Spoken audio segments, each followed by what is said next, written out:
കോഴിക്കോട് കൊയിലാണ്ടിയിൽ മണക്കുളങ്ങര ക്ഷേത്ര ഉത്സവത്തിനിടെ ആനയിടഞ്ഞുണ്ടായ തിക്കിലും തിരക്കിലും മരണം 3ആയി. നിരവധി പേർക്ക് പരിക്കേറ്റു. ഗുരുതരമായി പരിക്കേറ്റ 12 പേരെ കോഴിക്കോട് മെഡിക്കൽ കോളേജ് ആശുപത്രിയിൽ പ്രവേശിപ്പിച്ചു. കുറവിലങ്ങാട് മണക്കുളങ്ങര ഭഗവതി ക്ഷേത്രത്തിലെ ശിവേരിക്കിടെയാണ് ആനയിടഞ്ഞത്. തുടർന്നുണ്ടായ തിക്കിലും തിരക്കിലുമാണ് 3 പേർക്ക് ജീവൻ നഷ്ടമായത്. ലീല, അമ്മുക്കുട്ടി, രാജൻ എന്നിവരാണ് മരിച്ചത്. 34 പേർക്കാണ് പരിക്കേറ്റത്. ഗുരുതരമായി പരിക്കേറ്റവർ കോഴിക്കോട് മെഡിക്കൽ കോളേജ് ആശുപത്രിയിൽ ചികിത്സയിലാണ്. ഇടഞ്ഞ ആന മറ്റൊരാനയെ കുത്തുകയും തുടർന്ന് 2 ആനകളും വിരണ്ടോടുകയുമായിരുന്നു. പീതാംബരൻ, ഗോകുൽ എന്നീ ആനകളാണ് ഇടഞ്ഞത്. ഉത്സവത്തിന്റെ അവസാന ദിനമായതുകൊണ്ട് ഭക്തരുടെ വലിയ തിരക്കാണ് ക്ഷേത്രത്തിൽ അനുഭവപ്പെട്ടത്.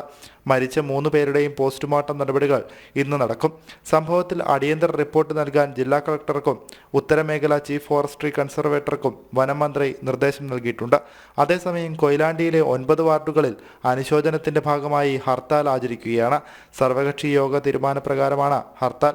ജനം, കോഴിക്കോട്.